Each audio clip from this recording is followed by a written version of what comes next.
O Salmo de Davi, de número 25, do verso 12 ao verso 14, que diz assim: aquele que teme o Senhor, a esse o Senhor lhe instruirá no caminho em que deve andar, o caminho que deve escolher. Na prosperidade repousará a sua alma. Essa para mim é uma promessa maravilhosa. Na prosperidade a sua alma repousará ou descansará, e a sua descendência herdará a terra. O Senhor confiará o seu segredo àqueles que o temem. A esses ele dará a conhecer os segredos da sua aliança. Amém? Eu quero fazer 3 observações aqui dentro desse texto sobre promessas e o que pode estar nos impedindo de viver essas promessas de Deus. Para mim, essas promessas que eu vou fazer menção dela aqui, que Davi faz no Salmo 25, envolve ou engloba quase todas as áreas da nossa vida. Eu acredito que se a gente consegue acessar essas 3 promessas, dificilmente a gente vai ter que precisar de cirurgia plástica ou de qualquer outra reforma antes de morrer, né? A gente vai chegar inteiro no final. Só que essas promessas que eu vou fazer menção, elas vão estar ligadas ao final do texto que eu li aqui, a uma condição, e é sobre isso que a gente vai compartilhar. A primeira promessa que o salmista Davi faz nesse texto é que aquele que teme, você vai ver essa palavra várias vezes nesse salmo, mas aquele que teme o Senhor, a primeira promessa é: a este o Senhor ensinará o caminho em que ele deve andar. Essa promessa, ela é maravilhosa pelo fato de que eu passo a ter Deus como meu conselheiro pessoal para tudo. Imagine você quantos traumas teríamos evitado, quantos prejuízos teríamos evitado de tomar, quantos acidentes terríveis na nossa vida teriam sido evitados se Deus tivesse sido o nosso conselheiro.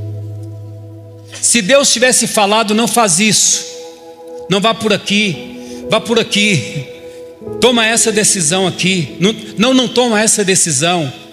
Imagine onde nós estaríamos hoje, tendo em vista que a maioria dos milagres que eu estou pedindo para Deus hoje é fruto da minha inconsequência ontem.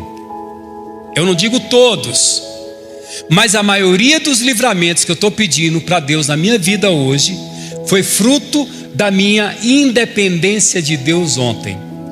E aqui convém ressaltar que, diferente da bandeira brasileira, independência é morte, dependência aqui é vida. Então, para não deixar muito nostálgico esse início, eu paro meio que por aqui, mas pense bem: quantos anos você teria adiantado da sua vida se Deus estivesse lado a lado com você, dizendo, dando voz de comando, falando: não mexa nisso, não faça isso, e você tivesse dado ouvido? Eu sempre, quando eu penso sobre ouvir a voz de Deus, eu me lembro de um testemunho na CCB, na comunidade cristã de Belém do Pará, de um empresário que tem lá, assim, muito bem sucedido. Ele é um empresário muito bem sucedido.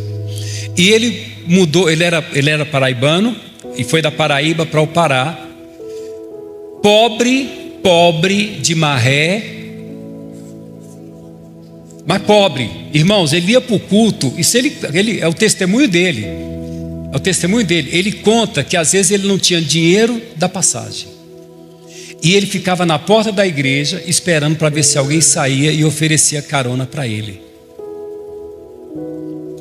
Muitas vezes, o pastor dele, que é o pastor, eu não sei quantos assistiram a live, eu trouxe esse pastor para falar sobre sonhos e seus significados, é o único que fala sobre sonhos e seus significados. Nós fizemos uma live para falar sobre isso, mas o pastor dele me disse, eu às vezes dava mesmo, ele não tinha dinheiro, dava dinheiro da passagem para ele ir embora. É muito engraçada a história dele.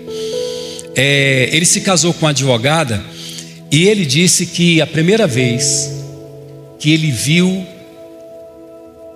ele fala, quando eu vi essa galega entrar pela igreja, bonita do jeito que ela é, ele contando, bonito do jeito que ela é, ele falou, pastor, na Paraíba onde eu morava, nem na televisão tinha uma mulher bonita daquela. Mas ele disse, quando viu aquela mulher entrar, ele disse para ele mesmo, eu vou me casar com essa mulher vai ser minha, sem um tostão no bolso. A mulher de uma família de juristas, de uma família tradicional.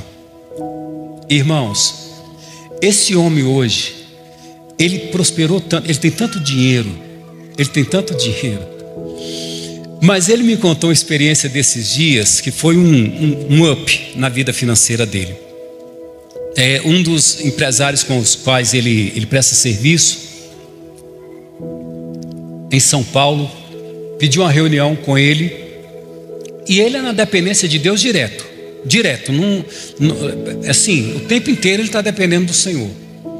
E na oração para ir para São Paulo, eu dei esse testemunho lá na igreja do pastor Mário, em Ponta Grossa, e tinha uma menina da universidade que estava fazendo pesquisa a respeito disso. Eu disse para ela, você ficou para trás há muito tempo. Ele estava indo, ele orou e disse, meu Deus, o que eu estou indo fazer em São Paulo e o que eu faço? E Deus disse para ele assim, pega uma porção de caroço de açaí. Vocês conhecem açaí? Não é possível. O maná do céu era feito de açaí. Pega a semente do açaí, põe no saquinho e leva a semente para São Paulo. Lá eu vou te falar o que você vai fazer com essa semente. E chegando lá, esse empresário conversou com ele e disse assim, eu estou precisando de madeira, uma madeira para queima de fábrica, de indústria. E a madeira que a gente tem, uma madeirazinha pequena, às vezes você faz até churrasco com, não sei se é carvão vegetal, se eu não me engano. Eu estou precisando de uma madeira eu estou precisando de algo que produza mais calor, que a queima dure mais tempo. E aí eu estou chamando você porque você é o cara das invenções. E Deus na hora falou, agora você pega a semente do açaí e coloca em cima da mesa e fala para ele que a solução do problema dele está aqui. E ele pegou o saquinho, despejou a semente do açaí em cima da mesa do empresário, falou, está aqui sua solução. O empresário ficou olhando para ele e disse, não entendi. Ele falou, isso aqui vai fornecer combustão para você. Ele não tinha nada em mente. Deus só falou, mostra o caroço do açaí para ele. O empresário olhou para ele e falou, olha, eu vou te dar tantos dias para você me provar isso aí. Irmãos, ele voltou para o Pará. Ele começou a produzir uma madeira pequena do caroço do açaí, que produzia 2 vezes mais o calor e durava 2 vezes mais a queima que esse empresário usava lá em São Paulo, ganhando muito dinheiro. Por quê? Deus deu um conselho para ele, faça isso. É Davi que, mesmo tendo toda a experiência bélica que tinha, experiência de guerra que tinha, não saía para uma batalha sem antes perguntar para Deus, como que a gente vai para essa batalha?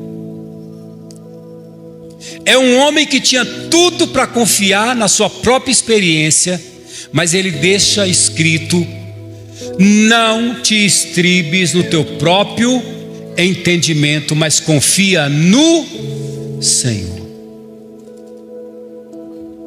É isso que eu estou querendo falar para vocês. Quando você depende, quando você recebe de Deus conselho, imagina o quanto da aceleração vai acontecer na sua vida.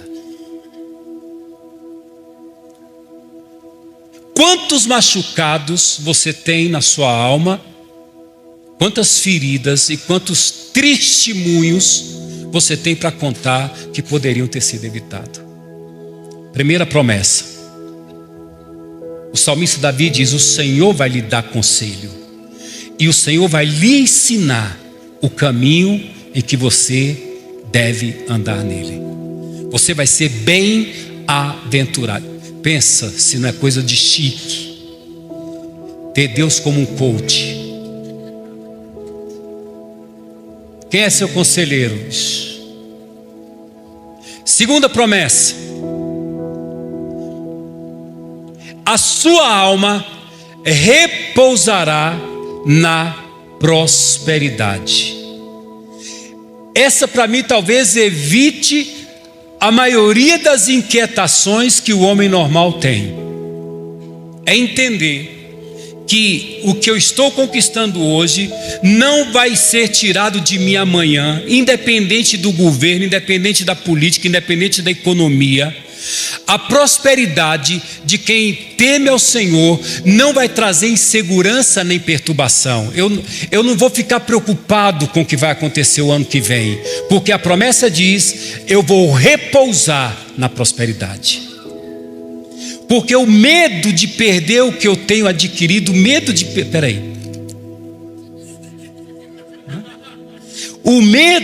de perder o que eu conquistei, irmãos. E se a coisa não funcionar o ano que vem? E se o governo não mudar o ano que vem? E se? O salmista Davi diz que a sua prosperidade não vai trazer inquietação para você, que você vai poder descansar naquilo que Deus lhe deu. Independente de qualquer coisa, você vai poder ficar tranquilo. Por quê? Porque aquele que te guarda não dorme, aquele que te guarda não tira cochilo. Ele vai cobrir tudo que é teu, tudo que é seu vai estar debaixo de uma cobertura de Deus, de um seguro, que você não vai ter dificuldade se for preciso acionar. Porque muitas pessoas, quando começam a adquirir muito, com muito também vem a preocupação. Esse texto ele é até um pouco antagônico ao que o apóstolo Paulo fala sobre riquezas que trazem inquietação. Aqui Davi diz: você vai repousar na sua riqueza, você não vai ter medo. Você não vai ter medo se o Collor vai voltar de novo, ou se o demônio que estava no Collor vai voltar de novo, e meter a mão no dinheiro de sua poupança. Eu não sei quantos eram vivos nessa época. Irmãos, o índice de suicídio que aconteceu quando gente que dormiu rico e acordou pobre. E até hoje não recebeu. Pessoas que perderam muito dinheiro. Deixa eu contar um testemunho aqui para vocês. Apesar da internet hoje tá vulgarizando muitas coisas, nós tínhamos na nossa igreja lá em Brasília uma profeta, uma mulher, sim, de um testemunho maravilhoso, mulher abençoada. Irmãos, Deus usou essa mulher num culto, antes do Collor fazer o que fez, e disse: se você tem dinheiro na poupança, eu não entendo por que eu estou falando isso. Ela disse: eu quero que vocês vá hoje no banco e tire o dinheiro que vocês têm guardado e guarde em casa. Poucas pessoas fizeram isso. Ela agora está com o Senhor, mas era uma profeta muito afiada. Não era a profeta do óbvio, porque hoje a gente tem muito profeta do óbvio, pessoas que profetizam só na sequidão de milagre que a igreja vive, acaba dando ocasião para lobos devoradores surgirem, infelizmente. Então tem muito profeta profetizando o que todo mundo sabe. Eu poderia fazer uma brincadeira? Posso? Está sendo transmitido, vocês sabem disso, né? Depois eu jogo a culpa em vocês. O que é profeta do óbvio?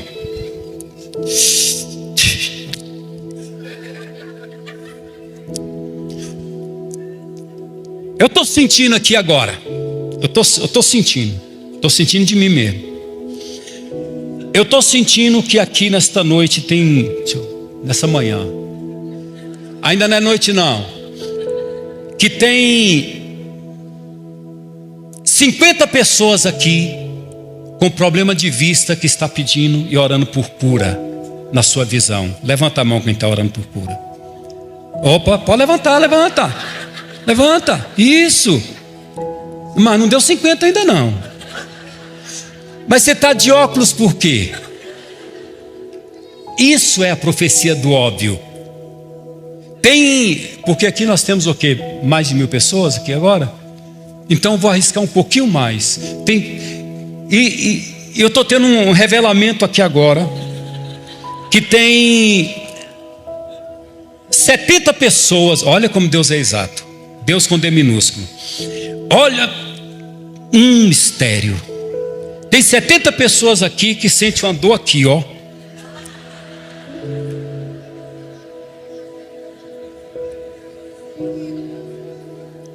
Você já viu do jeito que o brasileiro senta, irmãos? Vai sentir ou não vai? Vai, irmãos, vai. Mas o falso, escuta, o falso não anula o verdadeiro. O falso dá testemunho de que existe o verdadeiro.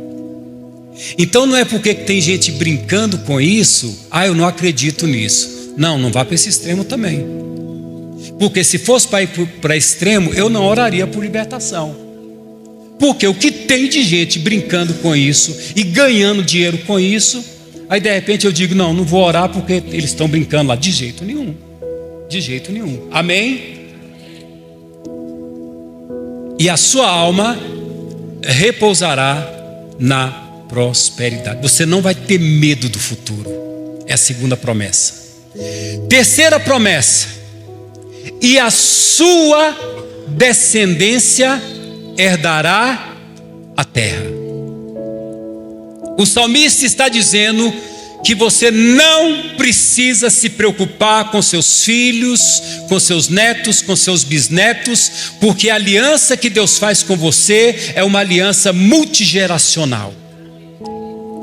As lutas que você está atravessando e as vitórias que você vai conquistar vai alcançar toda a sua descendência. Deus vai se revelar para a sua descendência como sendo o teu Deus. Enquanto ele não fez uma aliança com Jacó, ele dizia: eu sou o Deus do teu pai Abraão e Isaque. Entenda que sua casa vai estar guardada, seus filhos vão estar guardados, seus netos vão estar guardados. Por quê? Por sua causa. Até que eles tenham uma aliança pessoal com Deus, por amor a você, anjos do Senhor vão estar ao redor dos seus filhos, dos seus netos. A tua casa vai herdar as vitórias que você está conquistando. Então, meu conselho para você é o seguinte: escuta, os pioneiros na fé, os primeiros a se converterem numa família, ou o primeiro a se converter numa família, guarda isso que eu vou te falar. Para o primeiro é sempre mais difícil a jornada, porque não existe estrada. Você que vai ter que construir estrada. Toda aquela enxurrada de maldição, de demônios que atuava sobre a sua família, de centenas de anos que vinha destruindo, que vinha acabando, desilusão, depressão, separação, suicídio, vício, tudo isso termina em você.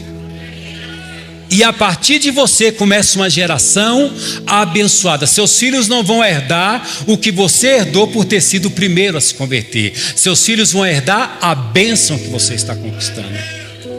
Fala a verdade, descansa ou não descansa? Descansa, irmão, é claro que descansa.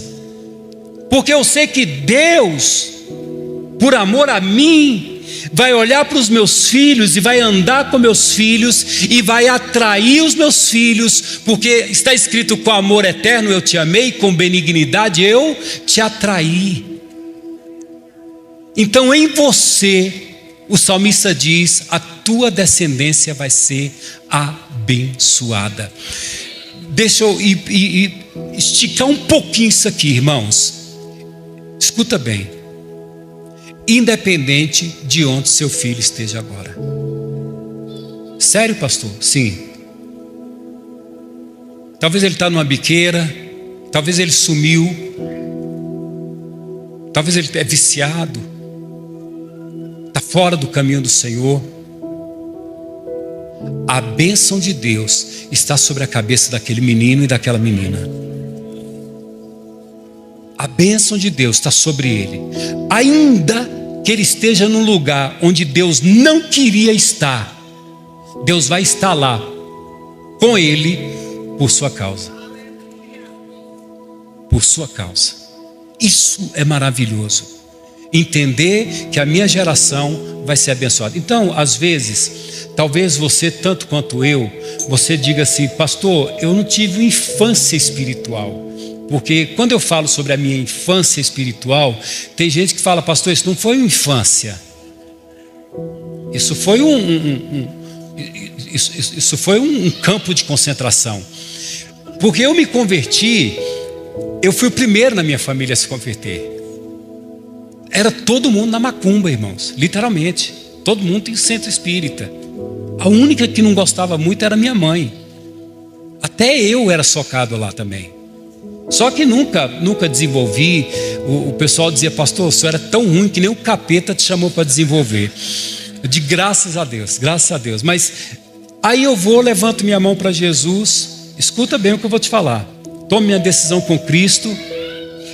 Junto com comigo, outras pessoas se converteram uns dias antes, uns dias depois. E as pessoas, eles compartilhando sobre como foi o tempo de novo convertido, como que Jesus era lindo, como que Jesus era maravilhoso. Irmãos, para mim foi briga.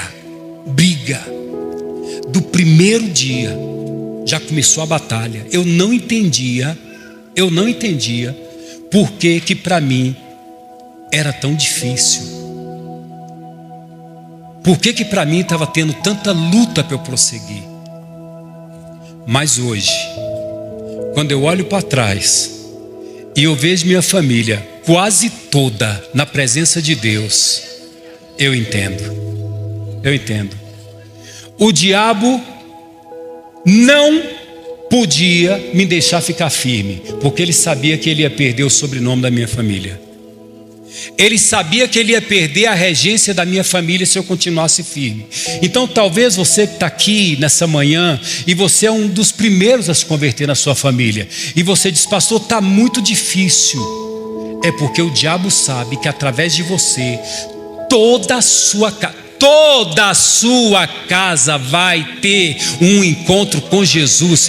É só questão de tempo. Amém? É só questão de tempo. Eu tive o privilégio de batizar minha mãe. Irmãos, não tem coisa mais linda, mais gostosa. E você saber que tudo isso começou em você. Então, tá difícil, fica firme. Não desiste não. Não passa para os seus filhos uma luta que é sua. Não passa para eles uma batalha que é você que tem que ganhar. Faça dos seus filhos, dos seus netos, herdeiros da bênção que você está conquistando. Amém? Então veja só, a gente tem 3 promessas que abrangem muitas áreas da nossa vida. Nós temos a promessa de ter Deus como conselheiro, que é algo sobrenatural. Nós temos outra promessa, que é a prosperidade que eu tenho não vai trazer inquietação, pelo contrário, eu vou descansar na prosperidade. E essa terceira promessa é: não se preocupe com a sua descendência, Deus vai guardar ela para você, por amor a você. Agora, essas 3 promessas, elas vão estar condicionadas a uma atitude. Aquele que teme ao Senhor. E esse que teme ao Senhor, aqui nesse salmo, é chamado de íntimo. Aos meus íntimos eu farei conhecer os segredos da minha aliança. Então presta atenção numa coisa aqui. Todas essas 3 bênçãos, o acesso para ela é intimidade com Deus. Aí a gente começa a funilar um pouquinho aqui a mensagem. Aí começa a sumir um pouquinho os glória a Deus e os aleluia, começa a ir embora agora. Por quê, queridos? Deixa eu contar um testemunho para vocês aqui. Eu e minha esposa,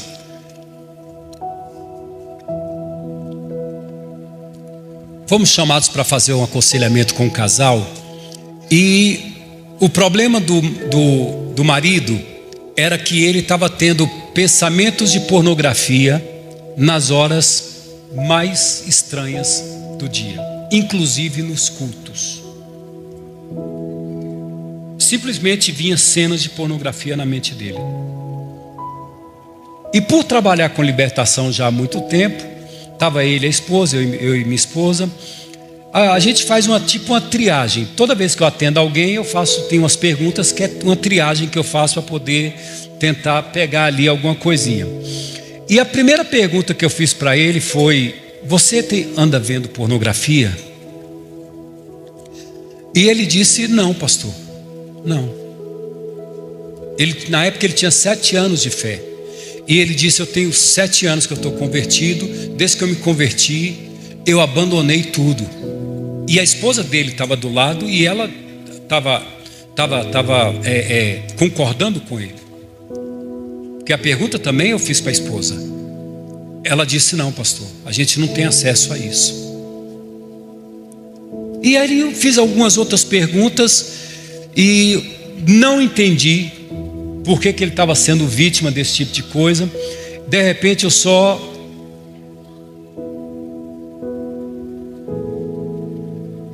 orei por ele,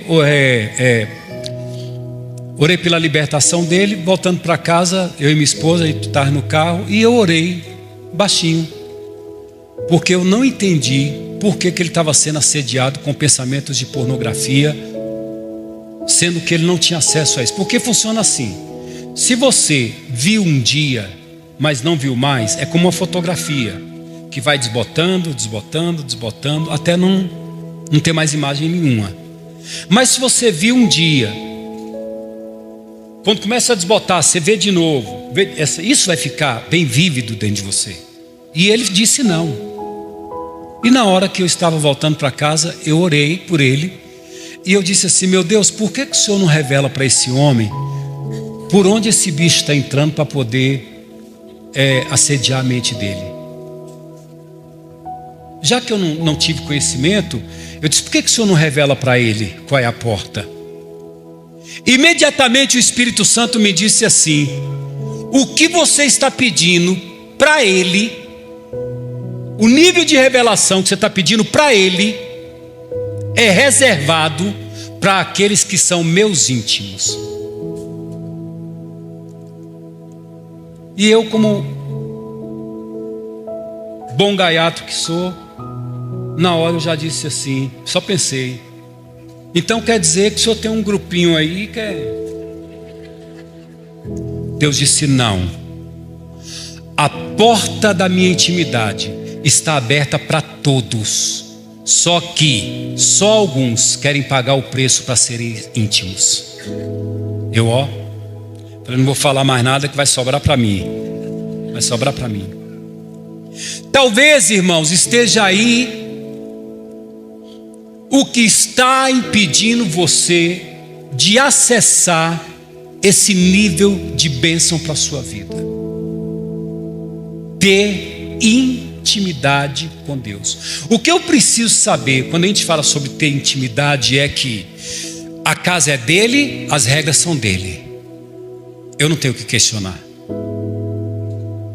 Quando nós falamos sobre intimidade, eu preciso entender que intimidade automaticamente pressupõe renúncia. O meu problema foi que eu comecei bem. Eu fui tirado do Egito. O problema está sendo no deserto. As renúncias que eu preciso fazer para me tornar íntimo é que eu não estou fazendo. Há quantos anos eu estou pegando uma queda de braço com Deus, Deus pedindo para eu fazer algumas renúncias para me aproximar mais, e eu estou aqui, estou brigando, talvez comigo mesmo e brigando com Deus, dizendo: não, mas isso não tem problema, isso é coisa da minha cabeça, isso aí é fanatismo meu, não, isso é imaginação minha. Não, há quanto tempo Deus está pedindo você para tomar algumas atitudes, para poder entrar no santuário, e simplesmente você está tendo isso como coisa de só menos importância.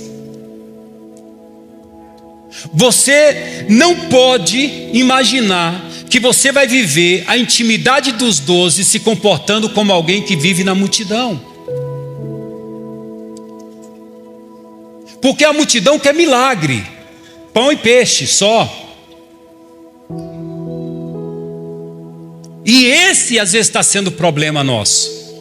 Eu estou querendo viver milagres tremendos e poderosos, que são reservados para íntimos, mas eu não quero fazer as renúncias e pagar o preço para ser íntimo. Há quantos anos você está na fé ouvindo sobre promessas tremendas para a sua vida?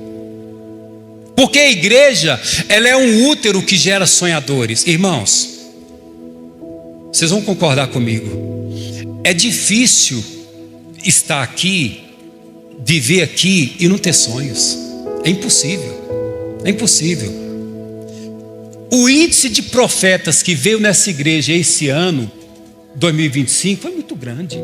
Homens de Deus assim, homens que talvez tenham liberado sobre a sua vida palavras proféticas tremendas. Talvez foi numa pregação que alguém fez, um dos pastores da casa, e ele pregando, essa palavra foi um rema para a sua vida, e você recebeu uma promessa. Talvez um sonho que você teve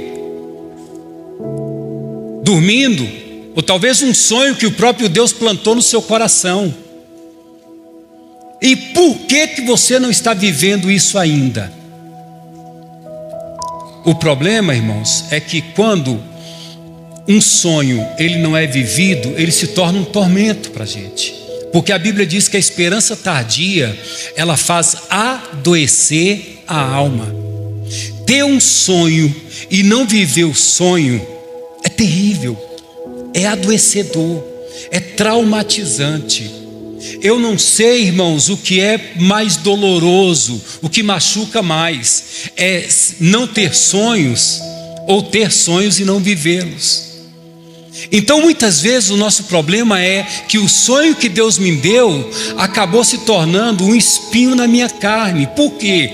Porque já tem muito tempo que Deus falou isso. Já tem muito tempo que Deus falou que ia fazer, que ia me colocar naquele lugar certo, que ia me abençoar com aquela bênção, e até hoje nada. Aí eu fico inventando minhas desculpas gospel. Por que eu não estou vivendo? Não é porque não chegou o tempo de Deus. Tá, você já está com 90 anos e não chegou o tempo de Deus?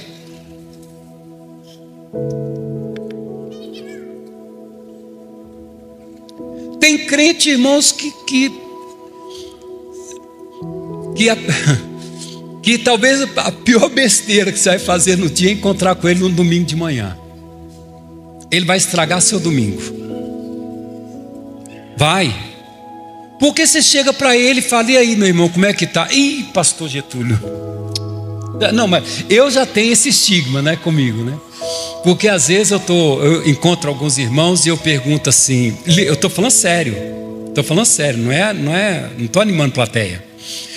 Eu pergunto assim para a pessoa: como vai, irmão? O senhor está vendo alguma coisa? Sério, eu estou diante de Deus, minha esposa está ali, ela sabe disso. O senhor está vendo alguma coisa? Não, querido, é só formalidade. Só formalidade. Como que você está? Pastor, o senhor tem certeza? Mas esses são os melhores. O ruim é aquele que você conhece ele há 50 anos e já tem 50 anos que ele diz que está no vale. Eu falo: não, você não está no vale, você está no Grand Canyon. Porque já tem 50 anos que você está na luta e não sai da luta. É aquela prova, que nem aprova nem desaprova. Ele está fazendo uma prova há quanto tempo que ele está passando pela prova? São desculpas que a gente arruma para nós mesmos, para tentar justificar o nosso coração, o porquê que eu não estou vivendo a promessa, porquê que eu não estou vivendo o sonho que Deus me fez sonhar, porquê que eu estou vendo gente dando testemunho do meu lado, contando bênção, porquê que tanta coisa está acontecendo e para mim não está funcionando.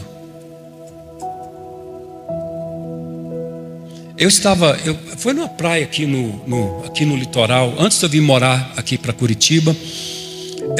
Eu estava deitado na areia da praia, que esse corpinho escultural que Deus me deu, e estava olhando para cima, e lá em cima, bem lá em cima, eu vi uma ave voando, irmãos, e ela não fazia esforço, não batia asas, literalmente, e eu, aleluiado, olhando ali, eu disse: meu Deus, eu quero chegar nesse nível de estar na tua presença e descansar na tua presença.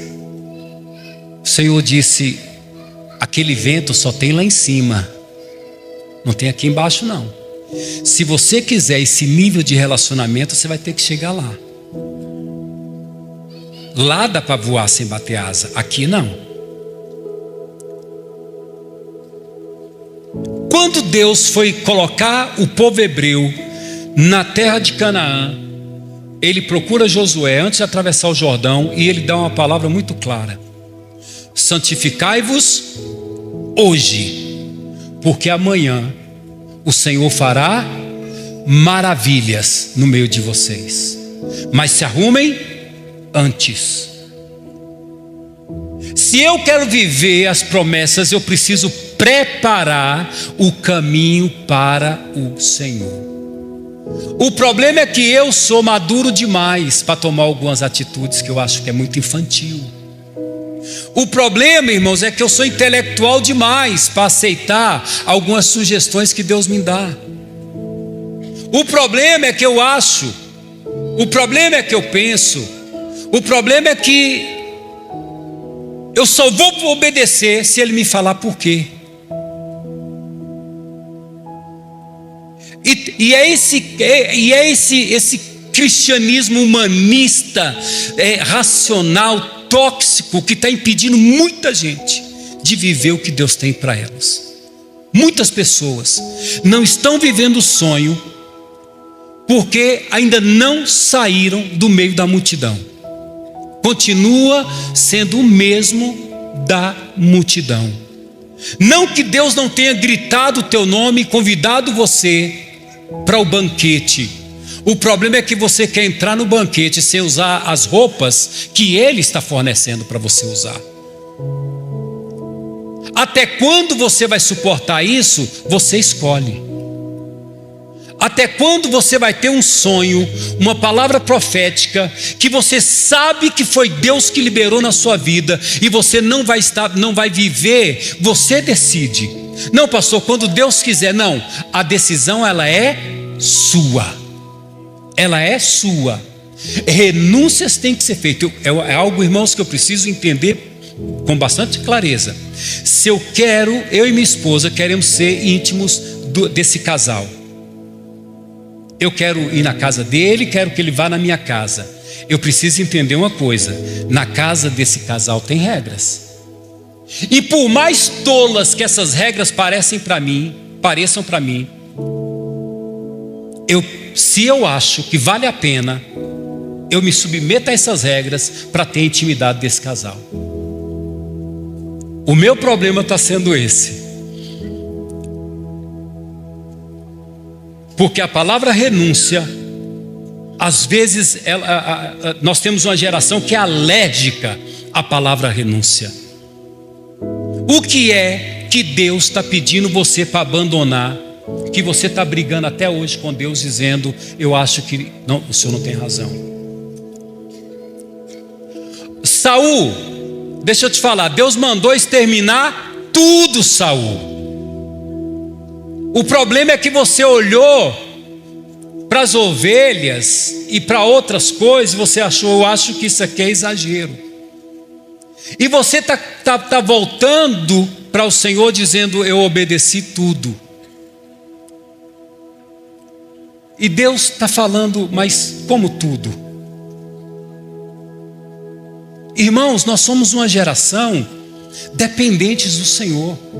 Começamos assim, devemos terminar assim. Sair do Egito foi uma bênção. Eu sei que todos aqui têm motivos sobrando para dizer: até aqui o Senhor tem nos abençoado. Eu estou no lucro. Sei que todos aqui têm razão para isso. Mas você está querendo fazer a sua habitação no deserto. O deserto tem maná, tem água da rocha.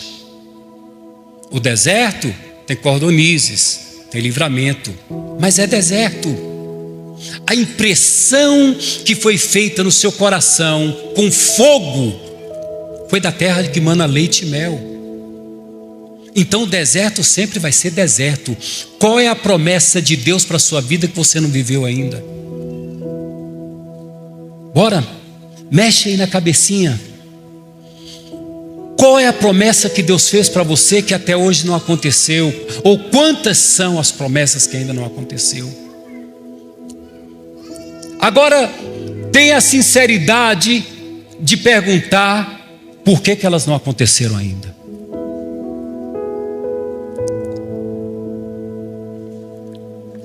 Até quando, seu pirracento, você vai ficar pegando queda de braço com Deus? Deus tem tempo, irmão, você não tem. Até quando você vai ficar dizendo não tem problema? Até quando você vai relativizar o que Deus está pedindo para você? Não, mas o pastor aqui do lado, o que tem ele? Pedro ganhou 2 broncas por causa dele. Vem, Pedro, bora. E ele diz: e João? Jesus olha para Pedro e diz: o que te importa a vida de João? Se eu quiser que ele viva até eu voltar. Quando Jesus está para ser recebido no céu, poucos dias antes do Pentecoste, Pedro de novo. Talvez o que Deus esteja pedindo para você é algo pessoal. Não é o que Ele está pedindo para o irmão do seu lado, é algo pessoal. Talvez o que Deus está pedindo para você renunciar, para entrar na intimidade, não é um pecado, mas é algo que Ele está pedindo. Se é por Ele e para Ele, por que o caco, o barro, está perguntando para o oleiro o que tu fazes? Se eu canto que Ele é o Senhor, por que eu estou pedindo explicação para o meu Senhor? Que maturidade é essa que você está alegando que tem, que está te privando de viver as promessas? É maturidade mesmo? Eu vou terminar dando um exemplo aqui para vocês. Eu acho que esse testemunho já chegou até no ouvido desse pastor amigo meu. Ele é um pastor baiano. Ele é de Salvador. Esse homem ele tem 5 formações. Ele brinca, nenhuma delas é online, todas presencial. Ele é filósofo, ele é psicólogo, ele é teólogo, ele é psicanalista e tem outra coisa. Ele fez outra coisa aí. Ele é muito intelectual. Só que eu descobri que ele não assiste televisão. Ele não tem televisão em casa. Aí, eu com meu jeito de ser, eu disse: não acredito. Não acredito. Que radicalismo é esse seu, rapaz, de não ter televisão? Irmãos, ele olhou para mim e disse: Getúlio, toda a minha igreja tem televisão. Agora Deus pediu para mim que eu nunca tivesse televisão em casa. E eu assim dá vontade de coçar a cabeça e dizer: mas por quê? Não tem como perguntar por quê. Ele simplesmente obedeceu. É pecado ter televisão em casa? Não. Mas Deus pediu para ele e acabou. Isso que está te parando no deserto. É isso que está fazendo com que o sonho que era para ser uma bênção te machuque. É por isso que você ainda não conseguiu acessar a intimidade, porque você está muito cheio de si. Por quê? Para quê? Por que o Senhor está me pedindo isso? Irmão, aqui dentro manda quem pode, obedece quem tem juízo. Ele é o teu redentor. Você estava condenado ao inferno, e Ele entrou na sua vida e te salvou. Agora só mudou de senhorio. Mas para que não termine essa pregação da forma tão fúnebre, eu digo para vocês, Ele disse assim: eu é que sei que pensamentos eu tenho a vosso respeito. Ele diz: eu quero dar para vocês o fim, o futuro que vocês sonham.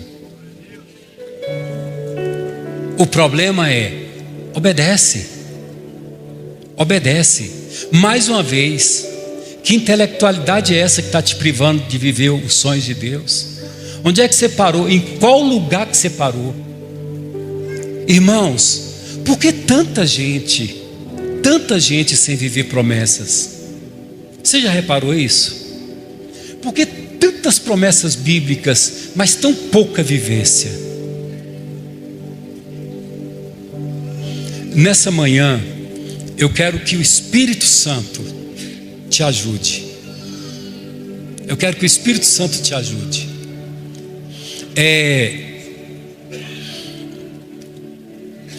Eu já vi tantas coisas, quando a gente fala sobre renúncias, tantas coisas que eu não hesito em dizer para vocês, que tem coisas que o Espírito Santo vai te pedir, que você vai olhar para o lado, pede para Ele também. Deus não vai pedir para Ele. Tem coisas que Deus pediu para mim, mas não pediu para pastor nenhum do meu ciclo de relacionamento.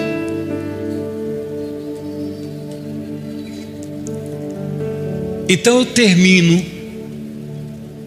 essa minha ministração perguntando: o que você tem de jogar fora que você não jogou ainda? O que tem dentro dessa tenda aí que é amaldiçoado, que Deus já falou: eu não quero você fazendo isso.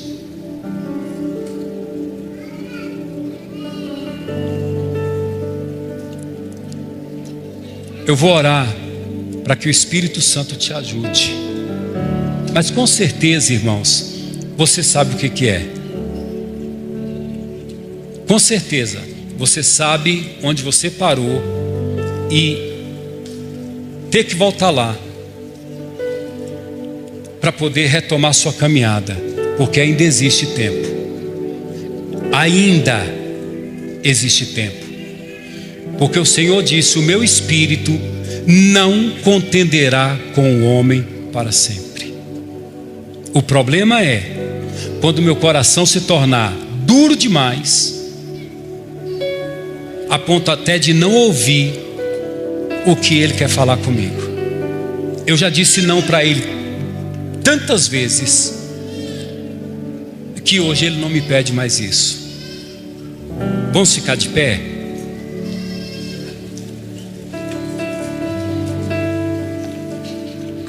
Em 2026, como vai ser? Escuta, como vai ser 2026?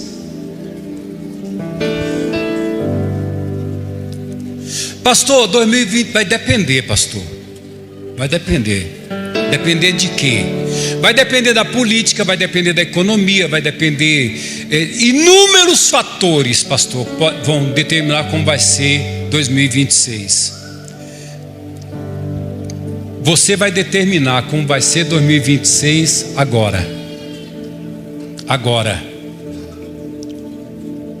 Porque se você obedecer, Deus vai à sua frente.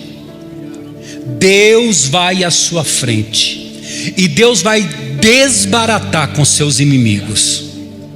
A frase de Moisés, meu Deus, que tremendo era aquilo. Quando ele ia levantar a tenda, Moisés dizia: levanta-te, Senhor, e passa à frente do teu exército. Irmãos, Deus à sua frente. Não tenha medo, não. Não tenha. A única preocupação, obedece. Obedece. Jesus diz: não tenha medo de quem pode matar o corpo. Não tenha medo. Deus vai à sua frente. Olhe, queridos, olha para a vida de Abraão, irmãos. Aquele homem achava ouro em todo lugar que ele chegava. Em todo lugar que Abraão chegava, aquele homem achava ouro, a água era ouro. Ele cavava poços e achava ouro, porque Deus era com ele. Independente da situação da terra, Deus era com ele. Então a sua preocupação nessa manhã é: coloque em ordem tua vida e entrega tudo na mão dele. Entrega tudo na mão dele. Pastor, o senhor está nos roubando da nossa humanidade. Não, não, de jeito nenhum. De jeito nenhum. Ficamos preocupados sim, mas quando nós temos a certeza da vitória, a preocupação é bem diferente. Amém? Porque eu sei como essa história vai terminar. Eu posso estar na luta, mas eu sei que no final ali, a bênção é minha. Então aí eu passo pela luta dando glória a Deus. Amém? Porque eu sei o final da história. Todos com os olhos fechados. Quero orar por vocês. Amado Espírito Santo, eu coloco tua igreja na tua presença nessa manhã. Eu coloco cada projeto do céu que está aqui. Cada projeto do céu que está aqui nessa manhã, eu coloco na tua presença.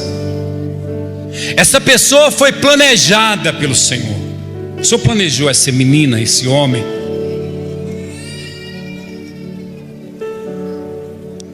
E o Senhor tem planos e sonhos para serem vividos por essa pessoa. Então ajuda meu irmão, ajuda minha irmã nessa manhã. Fala outra vez. Fala outra vez. Fala outra vez com ele, fala outra vez com ela. Não cesse, Espírito Santo, de insistir, de falar. Ainda que essa pessoa se sinta incomodada, fala, fala. Mas que nenhuma das pessoas que estão aqui nessa manhã desça à sepultura sem ter vivido todo o sonho que o Senhor fez ela sonhar, ele sonhar. Acelera, meu Deus, o tempo. Acelera. Porque o Senhor pode fazer em um dia o que levaria 1000 anos. Então eu abençoo a vida do meu irmão e da minha irmã. Pessoas que o sonho que o Senhor a fez sonhar se tornou um espinho na carne dela, na carne dele. E não é essa a finalidade do sonho. É assim que eu abençoo meus irmãos e minhas irmãs. Que eles renunciem tudo o que for necessário, tudo, para ter o bem maior. Em nome de Jesus.